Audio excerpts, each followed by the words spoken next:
Hello everybody, Andrew Casey at Hypersanitybooks. Today this is a shout out to Faceless Book Reviews for recommending this video. I was wanting to give some westerns a read, and I've never got into the genre, and a lot of the genre I haven't enjoyed with a lot of its dialogue. However, he has done quite a few reviews on a very large number of books that are westerns, and I thought, well, I'll give this one a go. So thank you for Faceless Book Reviews for recommending this book. I will leave a link to his channel at the end screen, but for now, we'll just get into it.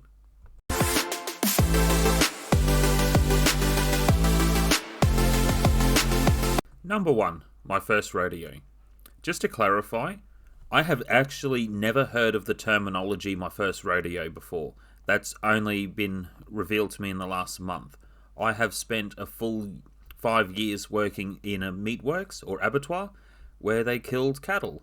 And in the southern hemisphere, in Australia, where I am from, in Rockhampton, it's the beef capital of Australia.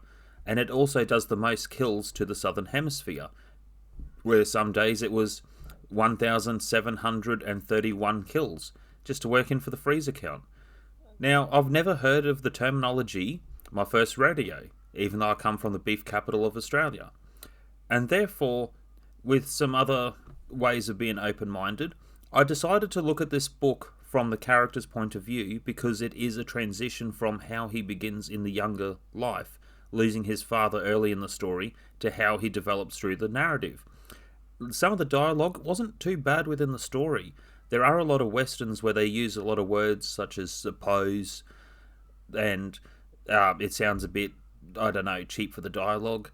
But it felt alright and authentic to the time period of the late 1800s. Even though it's based in America, different to where we are in Australia. Though, I found the book was engaging and I was open-minded to giving something new a try.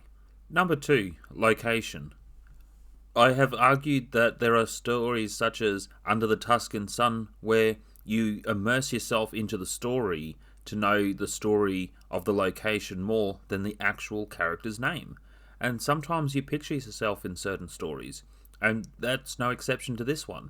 You do feel a presence how there's descriptions on the land and the journey that he's on. Within the narrative as well, it's almost like the areas and locations was a part of being a character on its own through the trials and tribulations that he went through. So if you are looking for certain descriptions and descriptive writing, especially for Western stories, I recommend this book. Number 3, Captain Worth. His role as a former army officer and a seasoned frontiersman.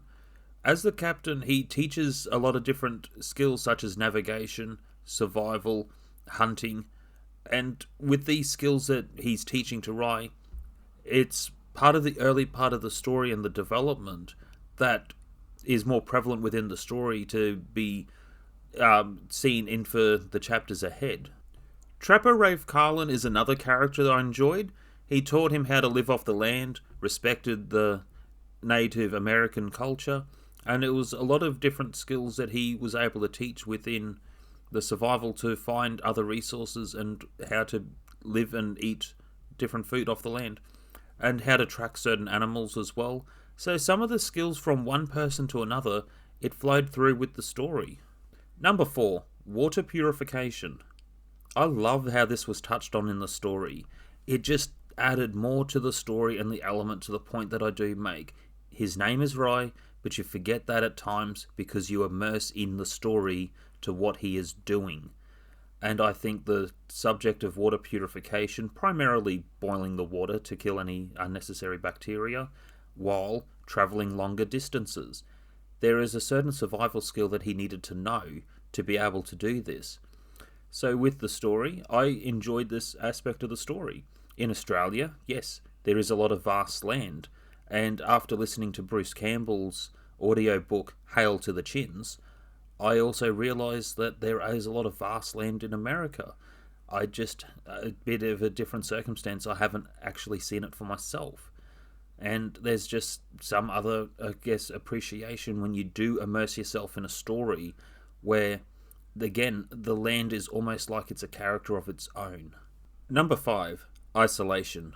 There is a certain psychological point within the story through certain points where he is isolated from other people. Even though there's characters that come and go, he has to learn to be by himself. And there are certain points of setting a routine within his day and other routines of what he's doing that he needs to do to survive. He has a way of using his mind to occupy himself and not be driven mad by being isolated. And there's a certain appreciation that he finds within himself that he is stronger than what he thought. And I think some of those themes are interesting to explore. Number 6. Do-it-yourself blacksmithing. Where there are no blacksmiths available, he has to do it by himself. He learns to gather horseshoes, some old broken tools, even does a makeshift forge to melt down some metal, and an anvil for a rock, to even create a knife. There are some other things that he does within the survival skills, but again, there was just something more about the do-it-yourself approach within the story that I did enjoy. And I think with some of the circumstances, my son's in Scouts, and seeing kids try to pitch tents and they don't have what they need and not enough resources, sometimes you've got to learn to rig something a little bit differently. Even using a rock as a hammer is a simple example. And there are a lot of things within this story that, again, it just took me back to some times of growing up where I did enjoy camping and hiking, and even today just a little bit of the great outdoors, but nothing as much as what I used to years ago, though some of that will change with my spouse in some time to come. And I think this book was a good start to draw some inspiration for some other stories to look into. I'm starting to enjoy the Western genre after this book. Number 7. Stereotypes. The roughest, toughest He-Man, stuffest hombre has ever crossed the Rio Grande. I did expect to see, there was a gunman, damsel in distress, different people within the community, being a sheriff. There were some different characters that come and go from the different places that he travelled to, and on the way, he had to sometimes just be resourceful. But there wasn't too much of the stereotypical, or my view of the typical Western genre that I expected.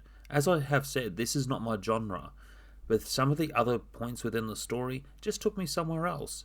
I also found it was interesting how he used deer hide and charcoal and twine to reconstruct his boots, because in a lot of conditions, they're not going to last.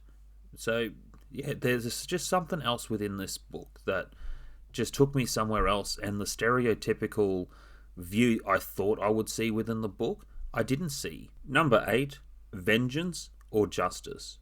There is a preacher who helps him to think about some moral codes and bring him back to what is morally right and wrong. There is a testing point within the story, and I'm not going to spoil it, whether he should kill the person who killed his father or bring them to justice. There is something more within this story that keeps you guessing what the outcome's going to be. But again, I just got taken away from the location more than anything.